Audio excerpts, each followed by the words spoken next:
Good morning from Luxor. Today, instead of the Nile's west bank, we're going to explore the east bank. We're heading to the largest ancient temple in the world, the Temple of Amun. As usual, I'm going to show you the ancient site and tell its history. Let's go!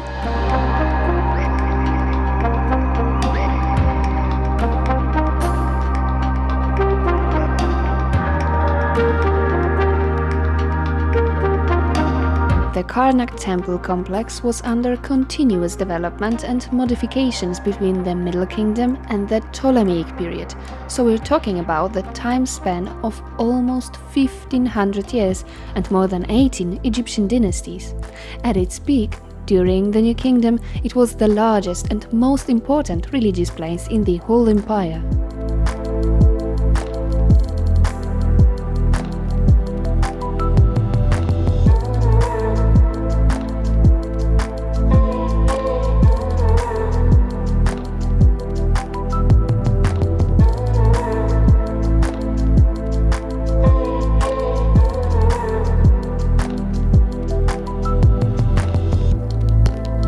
One of the most breathtaking views in Egypt, Karnak during the sunrise. No wonder that the entire area was called by the ancients Ipet Isut, which translates to the most selected of places.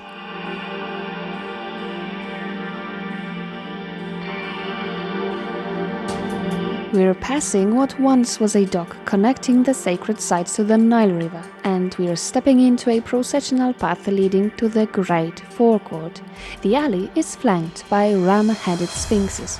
Originally, all of them were guarding the Osirian statues of Ramesses II between their front paws.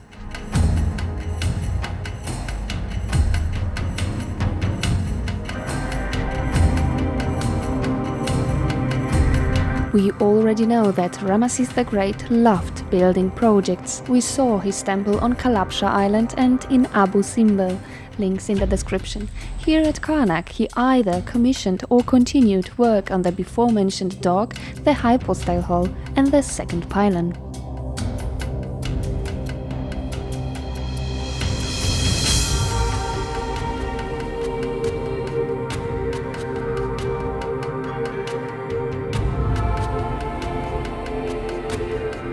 The first pylon is actually the last addition to the Precinct of Amun.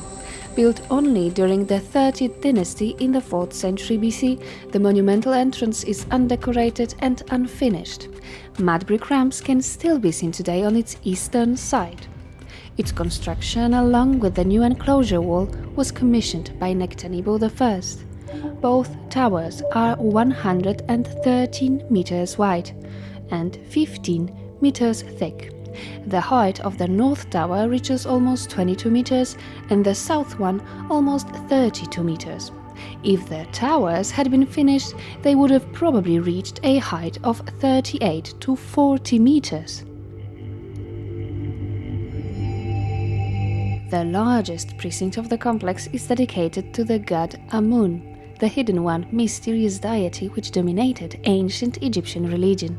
Amun was known and worshipped already in the Old Kingdom, but the peak of his prominence came much later. During the Old Kingdom, Atum, known as Ra, and Montu were supreme gods of Thebes.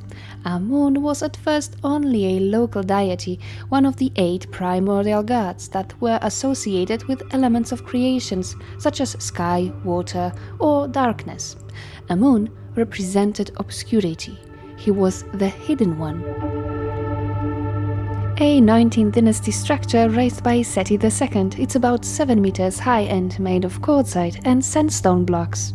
It was a repository chapel for the sacred barks of the Theban triad, Amun, Khonsu, and Mut.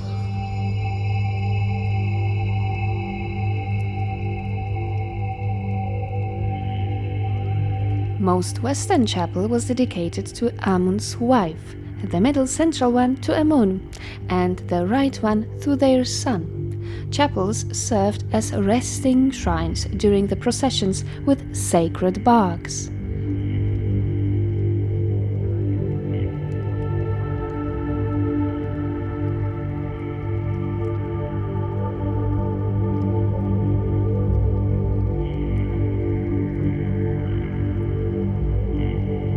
Each bark had distinctive features. Amun's was decorated with ram's heads, Mut's with woman's heads wearing a double crown, and Khonsu's bark was ornamented with falcon's heads with lunar crescents and discs, as he was a god of the moon.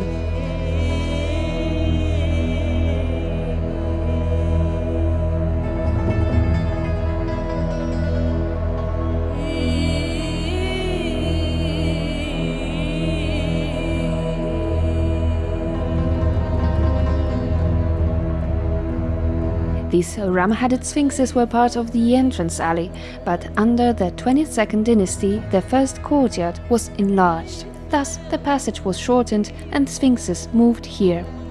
Amun was displayed as Ram due to his fertility powers, but it was his obscurity and hidden nature that allowed people to interpret him as they wished or needed at the time. During the Middle Kingdom 20th to 17th century BC, Amun was becoming more powerful as the Egyptian capital city was moved to Thebes.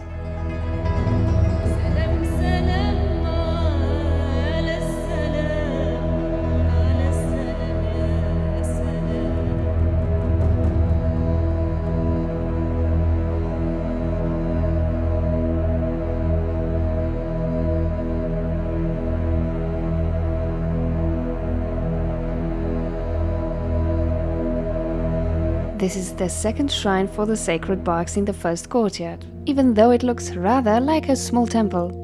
Its pylon is flanked by two 6 meters high statues, and the structure is 60 meters long, almost 30 meters wide, and 14 meters high. The shrine was commissioned by one of my favorite pharaohs, Ramesses III. Thus, apart from offering scenes, we can also find military ones.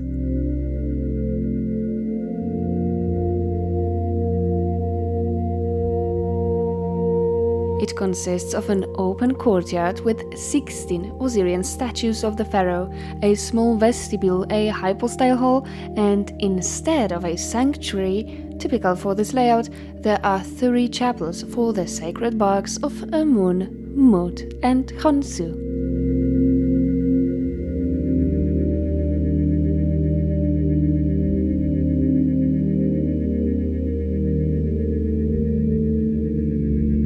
Sacred barks held the cult statues of the gods within small versions of shrines or temple sanctuaries. Each sacred bark was beautifully ornamented with gold and precious stones. During the religious festivals, priests transported the barks from the Karnak Sanctum Sanctorum on long poles to the Luxor temple or to boats, which carried them up further upriver or to the west bank.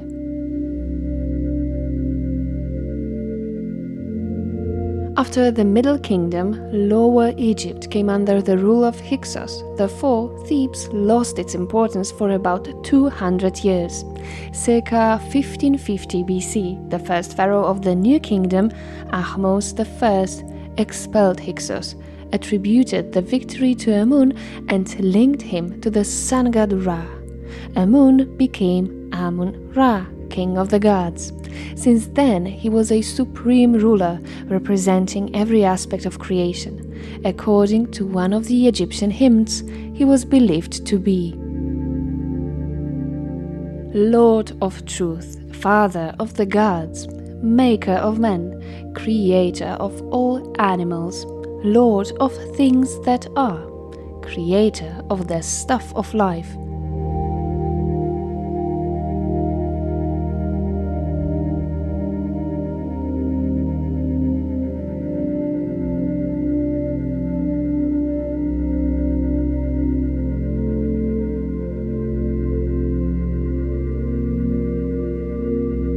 Between the Ramesses shrine and the second pylon, there's a Bubastite portal which depicts the conquests and military campaigns in the Syro-Palestine of the founder of the 22nd dynasty, Shoshenq I. Under the silhouette of the pharaoh, there are 156 name rings symbolizing the tribes that Shoshenq claims to have conquered.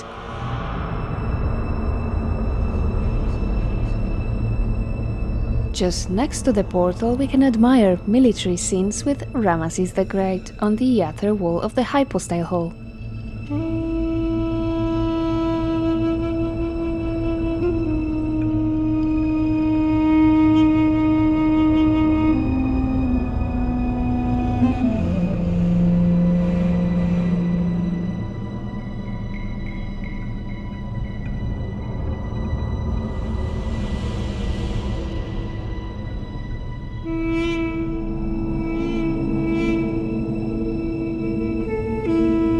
We're going back to the first courtyard where the Kushite pharaoh of the 25th dynasty, Taharqa, raised another pavilion to house sacred barks.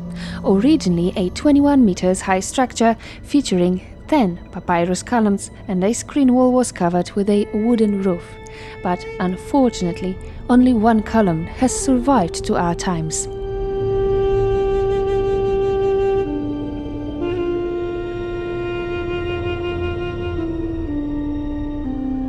Does this statue look familiar to you? Even though some guidebooks claim that this 15 meters high figure depicts a 21st dynasty high priest's pinate gem, this piece of art made of pink granite depicts our friend from Abu Simbel, Ramesses II, with one of his wives at his feet.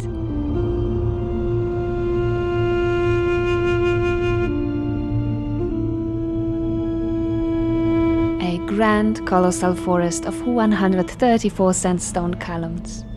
Ladies and gentlemen, I present to you the Hypostyle Hall, the true wonder of the ancient world.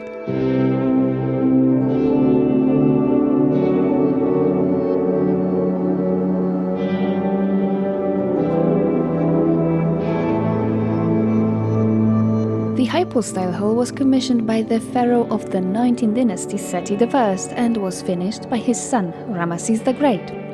By the way, hypostyle literally means under pillars.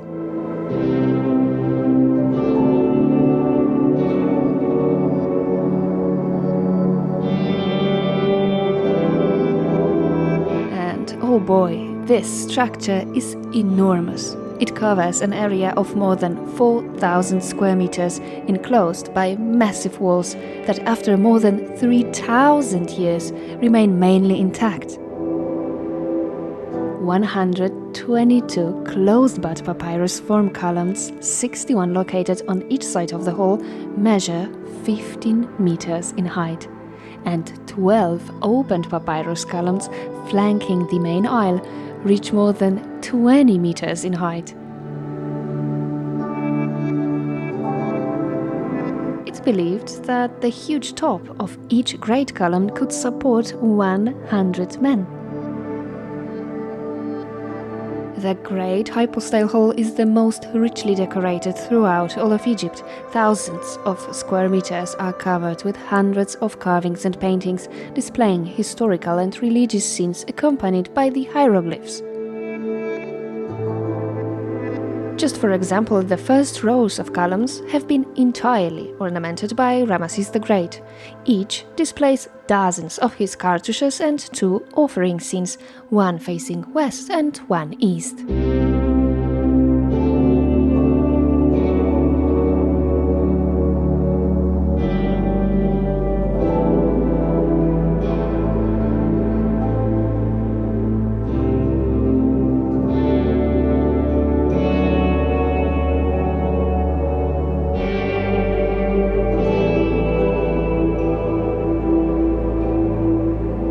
The first rows of columns supported a stone roof, which ancient Egyptians somehow managed to place there, along with clerestory windows.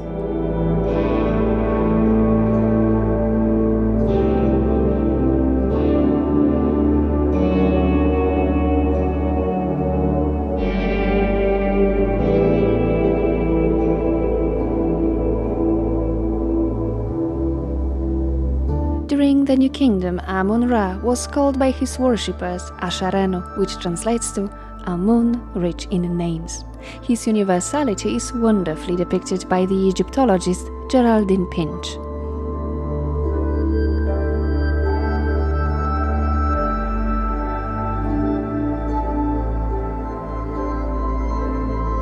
Quote, "His presence was everywhere, unseen but felt like the wind. His oracles communicated the divine will to humanity. Amun was said to come swiftly to help Egyptian kings on the battlefield or to aid the poor and friendless.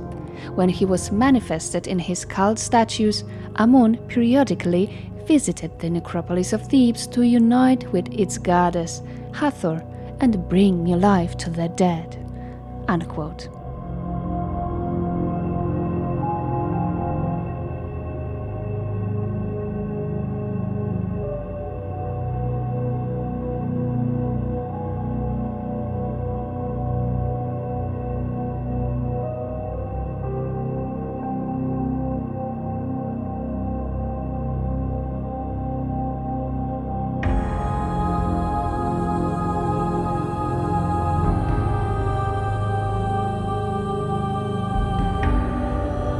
During the Ramessid period, the cult of Amun attempted to integrate the supreme cults of Memphis and Heliopolis into one new religious system, resembling the one that we know today as the Christian dogma of the Holy Trinity, with Theban Amun as the hidden one, Heliopolian Ra as its presence in a form of light, and the Memphian Ptah as the visible body, and all are united through Amun, who is the One.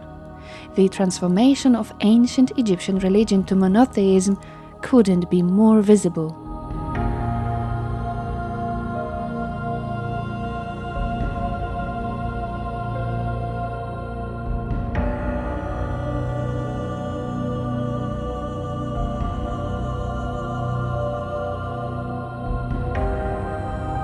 This small fragment of calcite known as Egyptian alabaster actually predates the Hypostyle Hall.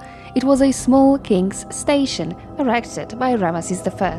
It displays 9 bows, the enemies of Egypt. In the Hypostyle Hall we can find, typical for the 19th dynasty, representation of Amun with Shuti, double-plumed crown on his head, here with the face of Ramesses the Great.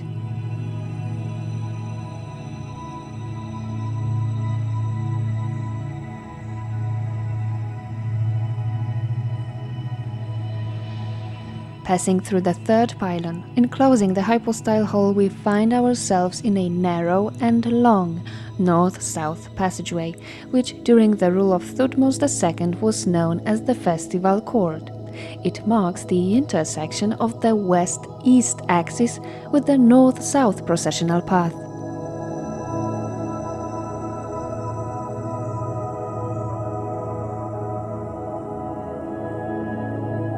In my opinion, right after the Hypostyle Hall, 2 most astonishing structures at the site, obelisks of Thuthmose I and Hatshepsut. I like to call them Karnak's colossi. Even the largest 4th dynasty stone blocks in Giza are no match for these granite giants.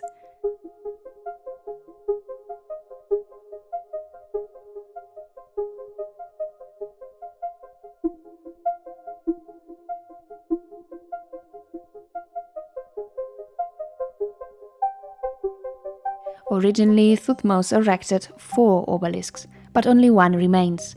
It reaches 23 meters and weighs 143 tons.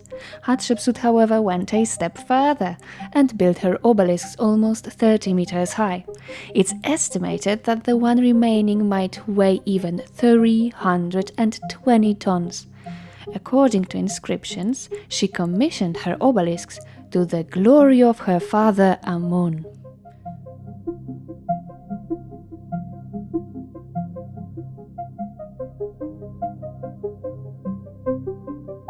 And it still remains a mystery how these huge monolithic pieces of granite were transported from Aswan. I'll show you the Aswan quarries another time.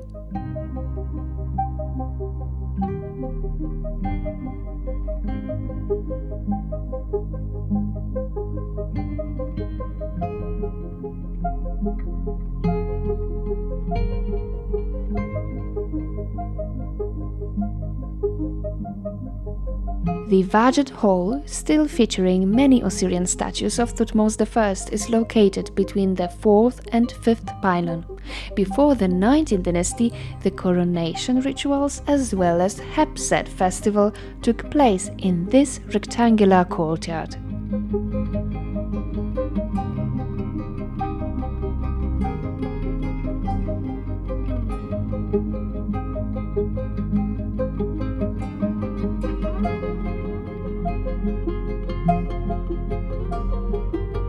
The significance and power of Amun was growing and spreading throughout Egypt, but in the 14th century BC it was about to change. Amenhotep IV started a religious revolution, changed his name to Akhenaten, and persecuted the cult of Amun and his priesthood. The temples in Karnak were closed for years.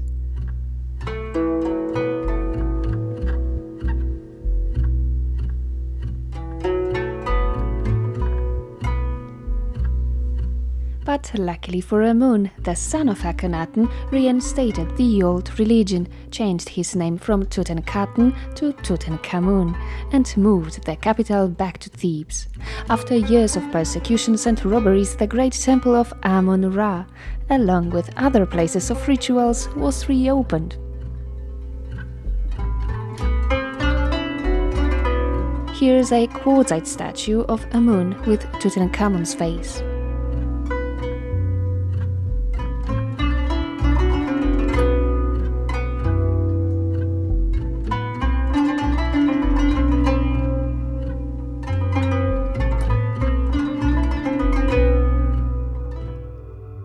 The central bark shrine, the holiest place in the precinct of Amun-Ra.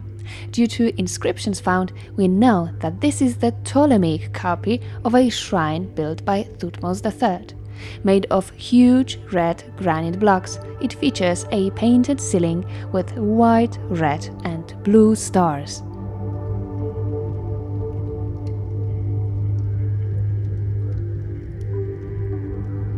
However, Thuthmose III wasn't the first to erect the sacred bark shrine. Hatshepsut, his predecessor, built the entire palace of mud that included small rooms with a large central hall for the sacred bark, known as the Red Chapel. But to do so, she had to move or dismantle older structures of Amenhotep I and even Senusret I, dating back to the Middle Kingdom.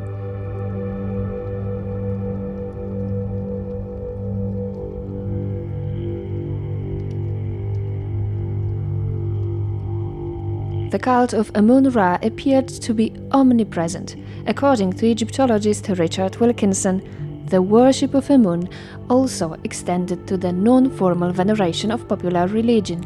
The god was regarded as an advocate of the common man, being called the vizier of the humble and he who comes at the voice of the poor. And as Amun of the road, he was also regarded as the protector of travelers.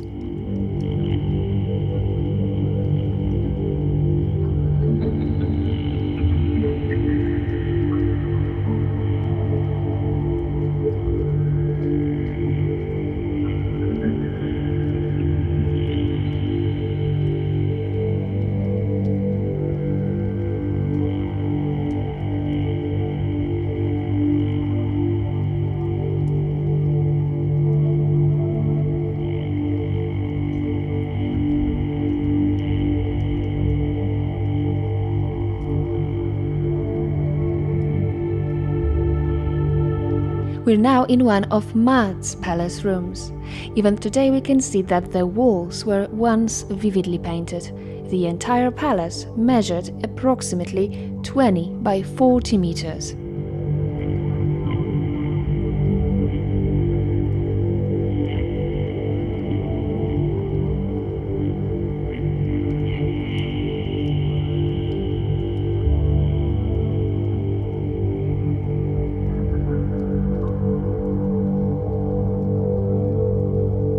After the New Kingdom collapse and the division of Egypt, Karnak didn't lose its importance.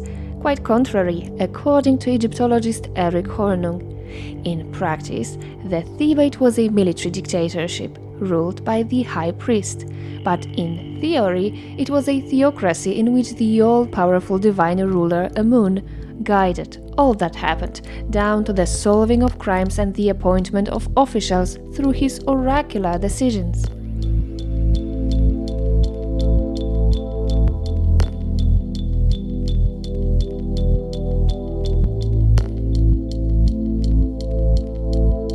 The sacred lake, 128 by 83 meters, features staircases descending into the water, as it was used during the libation rituals, religious festivals, and, according to some sources, it served as home to the sacred geese of Amun, one of his embodiments.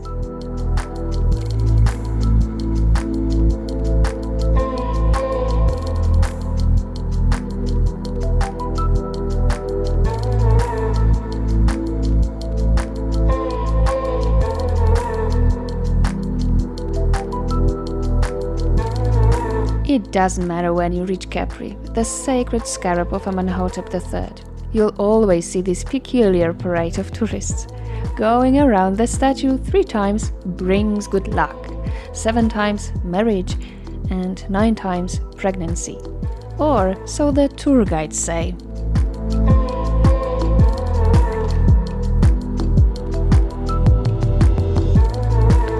Of course, there's much more to see here, so it's not my last episode from Karnak. To stay tuned, please tap the subscribe button and help my channel grow by commenting and sharing my content with your friends.